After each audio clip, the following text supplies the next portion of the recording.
Fascist বিরোধী আন্দোলনের প্রথম মশালটা যারা ধরেছে, আন্দোলনের সবাই ছিল বিভিন্ন সময়, যে দলটি হাসিনার বিপক্ষে অবস্থান নিয়েছিল সেটা হচ্ছে গণ অধিকার পরিষদ। যে এনসিপি বলছেন বা বৈষম্য বিরোধী ছাত্র আন্দোলনের মূল নেতা যারা স্টিয়ারিংয়ে ছিল, সব নেতাই নুরুল হক নূর এবং গণ অধিকার পরিষদের কর্মী ছিল। অন্তর্বর্তীকালীন সরকারের প্রধান উপদেষ্টা কেন আপনাদেরকে গুরুত্ব দিচ্ছেন?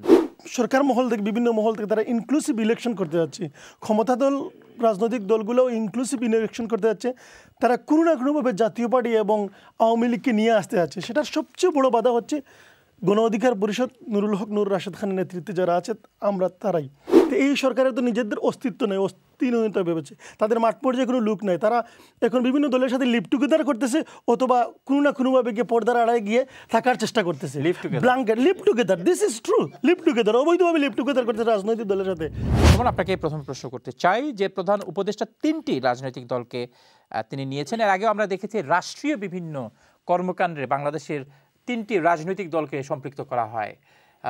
নতুন রাজনৈতিক দল এনসিপি, পুরনো রাজনৈতিক দল বিএনপি এবং জামাত ইসলামী। আপনাদেরকে সম্পৃক্ত করা হয় না, কি কারণ? প্রথমত হচ্ছে গণ অধিকার পরিষদ হচ্ছে ফ্যাসিস্ট বিরোধী আন্দোলনের প্রথম মশালটা যারা ধরেছে, আন্দোলনের সবাই ছিল বিভিন্ন সময়, যে দলটি হাসিনার বিপক্ষে অবস্থান নিয়েছিল সেটা হচ্ছে গণ অধিকার পরিষদ। এটা সূর্যের মতো সত্য, এবং রাজপথ থেকে বাংলাদেশের ইতিহাসে আর একটি দল দেখাইতে পারবেন না যে রাজপথ থেকে কোনো ফ্যাসিস্টের বিরুদ্ধে বা এত বড় দৈত্যদানব সরকারের বিরুদ্ধে দল গঠন হয়েছে, সেটা হচ্ছে গণ অধিকার পরিষদ। এবং বর্তমান উপদেষ্টা পরিষদ সহ ডক্টর মোহাম্মদ ইউনূস সাহেবের যখন যে মামলা হয়েছিল এবং ওনাকে যখন 6 তলায় উঠানো হয়েছিল, ওনার বিষয়ে যে প্রতিবাদ করেছিল সেটা গণ অধিকার পরিষদ। মধুবিরোধী আন্দোলনে যে আন্দোলন প্রকাশ্য করেছিল সেটা গণ অধিকার পরিষদ। এবং এই আন্দোলনের যে এনসিপি বলছেন বা বৈষম্য বিরোধী ছাত্র আন্দোলনের মূল নেতা যারা স্টিয়ারিংয়ে ছিল, সব নেতাই নুরুল হক নূর এবং গণ অধিকার পরিষদের কর্মী ছিল। সেখানে সরকার যদি নিজেকে উদার মনে করতো তাহলে গণ অধিকার পরিষদে ফার্স্ট প্রায়োরিটি দিত। এটা গণ অধিকার পরিষদও মনে করে, দেশের জনগণও মনে করে, কিন্তু দিচ্ছে না। এবং বিভিন্নভাবে আমাদেরকে কোণঠাসা করা হয় এবং আমাদের উপরে হাত তুলে হয়ে গিয়েছে। ইতিমধ্যে আন্দোলনের যতগুলো স্পিড ছিল সবগুলোই বিপক্ষে, আমাদের বিপক্ষে অবস্থান করেছে। তার মানে এখানে দুটি বিষয় হতে পারে। প্রথম বিষয় হচ্ছে এই সরকার এই যে বিপ্লবকেও গণ অভ্যুত্থান করে ফেলেছে। আমরা বিপ্লব করেছি, আমরা মরেছি, রক্ত দিয়েছি, আমরা বিপ্লব করেছি, এটাকে অভ্যুত্থান হিসেবে তারা জাতির কাছে প্রকাশ করেছে। এবং তারা চায় না যে অভ্যুত্থানকে, বিপ্লবের মুখে যারা ছিল তাদেরকে যেন আর সামনে এগিয়ে নিয়ে যেতে চায়। সেখানে হচ্ছে সেনাবাহিনী সহ সরকার মহল থেকে, বিভিন্ন মহল থেকে তারা ইনক্লুসিভ ইলেকশন করতে যাচ্ছে। ক্ষমতা দল, রাজনৈতিক দলগুলোও ইনক্লুসিভ ইলেকশন করতে যাচ্ছে। তারা কোনো না কোনোভাবে জাতীয় পার্টি এবং আওয়ামী লীগকে নিয়ে আসতে যাচ্ছে। সেটার সবচেয়ে বড় বাধা হচ্ছে গণ অধিকার পরিষদ, নুরুল হক নূর, রাশেদ খানের নেতৃত্বে যারা আছে, আমরা তারাই।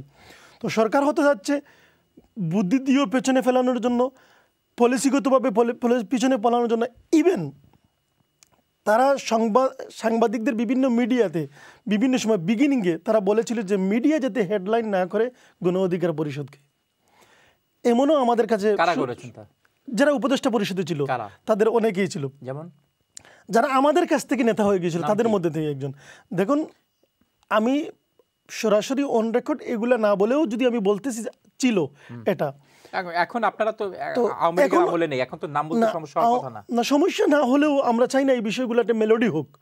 যেখানে আছে সেখানে তারা স্টপ করুক, তারা হয়তো স্টপ করবে, আমরা আশা তো রাখতে পারি। কিন্তু এই আমাদের আওয়ামী লীগের আমলেও সাংবাদিকতায় প্রতিবন্ধকতা ছিল, মিডিয়ায় প্রতিবন্ধকতা ছিল।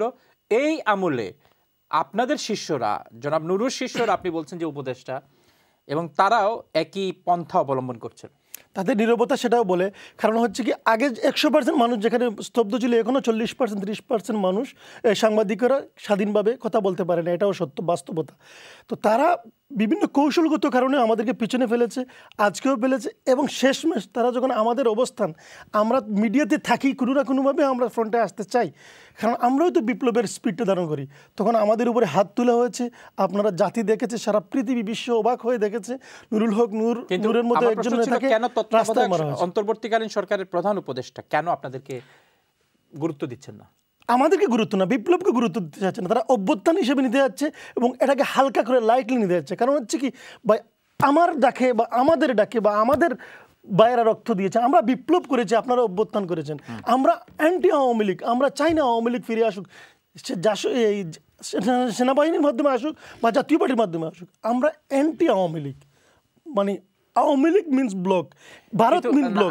এখন যেভাবে আমার প্রশ্ন হচ্ছে, এনসিপি ফেব্রুয়ারিতে তারা দল গঠন করেছেন এবং কয়েক মাস হয়েছে, 6 মাস বা 7 মাস তাদের বয়স। যে দলটি আওয়ামী লীগের আমলে পাবলিক ইয়াং জেনারেশন সচেতন করতে পেরেছে, বিপ্লবের জন্য রেডি করতে পেরেছে কথার মাধ্যমে, নুরুল হক নূর বা আমাদের কথার মাধ্যমে, এই দলটিকে যদি আরও সুযোগ দেওয়া হয়, সরকার হয়তো মনে করে যে বেশি বেশি সুযোগ দেওয়া, মিডিয়াতে নিয়ে আসা এবং সরকার বিরোধী বা সরকার বিরোধী না, এই আওয়ামী লীগ বিরোধী এবং ফ্যাসিস্ট বিরোধী যদি বেশি বেশি কথা বলা হয় এবং এই গভর্নমেন্টের যতগুলো ভুল আছে, ছোটো ছোটো ভুল এবং যেগুলো আছে এগুলো যদি তুলে ধরা হয়, আবার হয়তো সরকার, এই জনগণ সচেতন হয়ে যেতে পারে। যদি জনগণ সচেতন হয়ে যেতে পারে, তো এই সরকারের তো নিজেদের অস্তিত্ব নেই, অস্তিত্বহীনতা ভেবেছে, তাদের মাঠ পর্যায়ে কোনো লুক নেই, তারা এখন বিভিন্ন দলের সাথে লিভ টুগেদার করতেছে অথবা কোনো না কোনোভাবে গিয়ে পর্দার আড়ায় গিয়ে থাকার চেষ্টা করতেছে।